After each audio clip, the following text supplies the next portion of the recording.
The year is 1532. The Inca Emperor Atahualpa was resting in the thermal baths near Cajamarca after defeating his brother for leadership.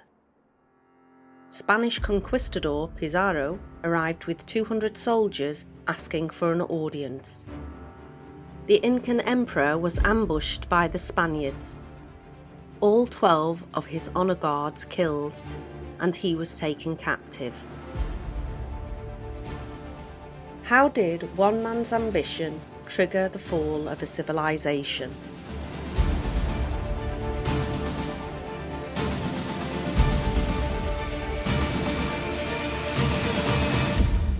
Born in Spain to a poor family, Pizarro chose to pursue fortune and adventure in the New World. In 1509, Pizarro sailed from Spain with Alonso de Ojeda on an expedition to the Gulf of Urabá in Colombia. Ojeda, together with 70 men, established the settlement of San Sebastián de Urabá.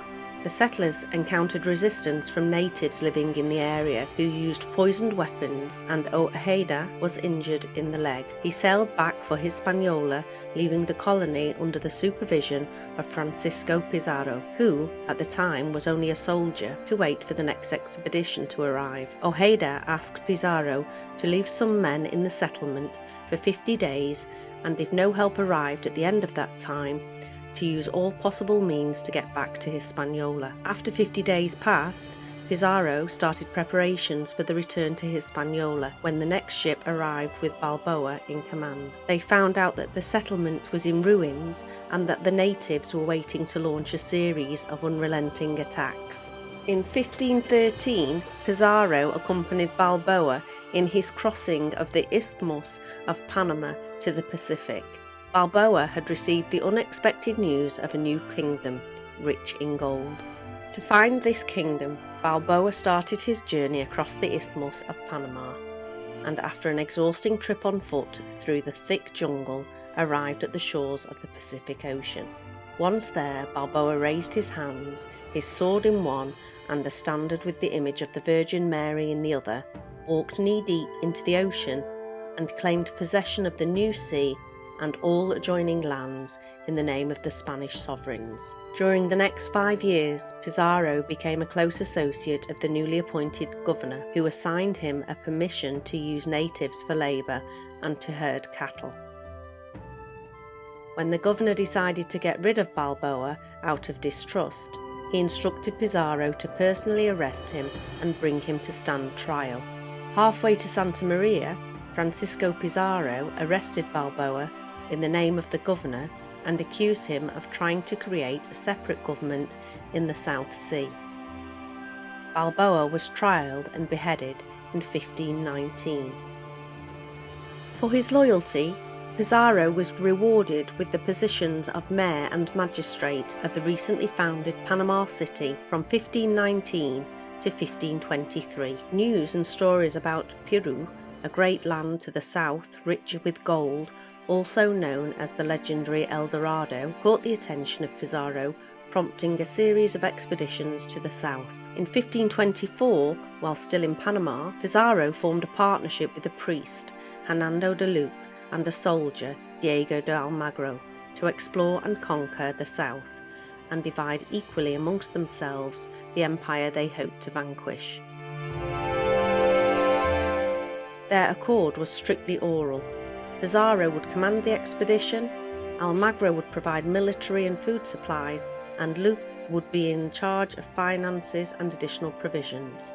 In November 1524, the first of 3 expeditions left Panama for the conquest of Peru with about 80 men and 4 horses. Diego de Almagro was left behind to recruit men, gather additional supplies, and join Pizarro later. The governor of Panama at first approved in principle of exploring South America. Pizarro's first expedition, however, turned out to be a failure, as sailing down the Pacific coast, he reached no farther than Colombia before succumbing to bad weather, lack of food, and skirmishes with hostile natives. Almagro, following in Pizarro's footsteps, later attacked the natives and burned their village, losing an eye in the process. Fearing subsequent hostile encounters, Pizarro ended his first expedition and returned to Panama. 2 years later, Pizarro, Almagro and Luke started the arrangements for a second expedition with permission from the governor. In 1526, Pizarro left Panama with 2 ships, reaching as far as the Colombian San Juan River. Soon after arriving, the party separated, with Pizarro staying to explore the new and often perilous territory off the swampy Colombian coasts. After crossing the equator, Pizarro came across a raft with natives from Tumbes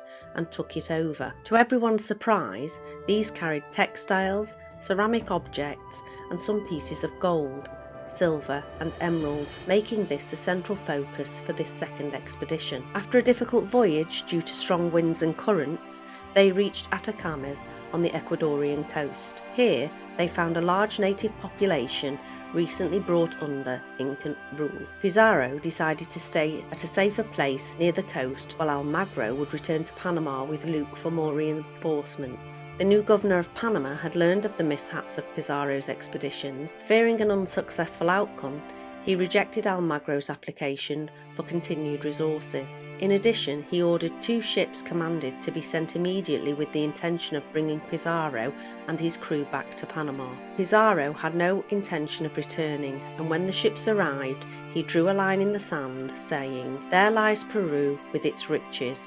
Here Panama and its poverty. Choose each man what best becomes a brave Castilian. For my part, I go to the south." Only 13 men stayed with Pizarro. They later became known as the famous 13, while the rest of the crew went back. Back in Panama, Luke convinced the governor to send another ship, but only to bring Pizarro back within 6 months and completely abandon the expedition. Almagro and Luke grasped the opportunity and left Panama, this time without new recruits, to once again join Pizarro. In 1528, they finally reached the northwestern Peruvian Tumbes region. They were received with a warm welcome of hospitality and provisions from the local inhabitants. On subsequent days, Pizarro's men reported back the riches of the land, including the decorations of silver and gold around the chief's residence, and the hospitable attentions with which they were received by everyone. The conquistadors decided to return to Panama to prepare the final expedition of conquest with more recruits and provisions. The associates decided for Pizarro to leave for Spain and appeal to the sovereign in person. Pizarro sailed from Panama for Spain in the spring of 1528, accompanied by some natives and llamas, plus samples of fabric, gold and silver. King Charles had an interview with Pizarro and heard of his expeditions in South America. The king was impressed at his accounts and promised his support for the conquest of Peru. Pizarro was officially named the governor and captain general of New Castile. Pizarro stopped in his native town and convinced his brothers to join him on his third expedition. In 1531, Pizarro once again landed on the coast near Ecuador. Pizarro led an excursion into the interior and established the first Spanish settlement in Peru. There, he received an invitation from the Inca emperor to visit his camp. The Inca Empire was the largest empire in pre-Columbian America. When the conquistadors returned to Peru in 1532, a war of succession between Huascar and Atahualpa and unrest among newly conquered territories had weakened the empire. The administrative, political and military centre of the empire was in the city of Cusco. Following the defeat of his brother, the new leader Atahualpa was resting in the Sierra of northern Peru near Cajamarca in the thermal baths known today as the Inca baths. Arriving in Cajamarca in 1532, Pizarro had a force of just 110 foot soldiers and 67 cavalry. He sent his brother to meet with Atahualpa in his camp. Atahualpa agreed to meet Pizarro at his Cajamarca Plaza fortress for the next day. Pizarro and some of his men met with the Inca, who had brought only a small retinue. The Inca offered them ceremonial chicha in a gold cup, which the Spanish rejected. Pizarro demanded that he and his empire accept the rule of King Charles I of Spain and convert to Christianity. Atahualpa dismissed the message and asked them to leave. His refusal led Pizarro and his force to attack the Inca army in what became the Battle of Cajamarca. The Spanish were successful. Pizarro executed Atahualpa's 12-man honor guard and took the Inca captive at the so-called ransom room. Atahualpa offered the Spaniards enough gold to fill the room he was imprisoned in, and twice that amount in silver for his release. The Inca fulfilled this ransom, but Pizarro deceived them, refusing to release the Inca afterwards. During Atahualpa's imprisonment, Huascar was assassinated by Atahualpa's general. The Spaniards maintained that this was at Atahualpa's orders.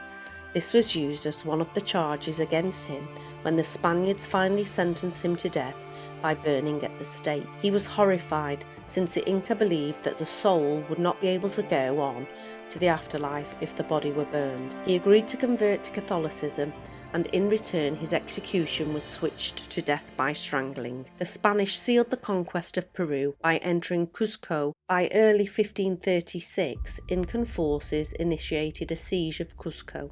At the same time, smaller Incan expeditionary forces moved to destroy other European strongholds. Even though they won most of the battles, the Incans could not break through the defence of Cuzco, where only 200 Spanish soldiers with guns held them off. This marked the final triumph of the Spanish forces. The King of Spain appointed Almagro as the governor of New Toledo and Pizarro as the governor of New Castile. However, a dispute occurred between Pizarro and Almagro respecting the limits of their jurisdiction, as both claimed the city of Cuzco. This led to confrontations between the Pizarro brothers and Almagro, who was eventually defeated during the Battle of Las Salinas in 1538 and executed. Almagro's son, also named Diego and known as El Mozo, was later stripped of his land and left bankrupt by Pizarro. In Lima in 1541, a group of 20 heavily armed supporters of El Mozo stormed Pizarro's palace. Most of Pizarro's guests fled, but a few fought the intruders. While Pizarro struggled to buckle on his breastplate, his defenders were killed. For his part, Pizarro killed 2 attackers and ran through a third. While trying to pull out his sword, he was stabbed in the throat, then fell to the floor, where he was stabbed many times. He died a few moments later.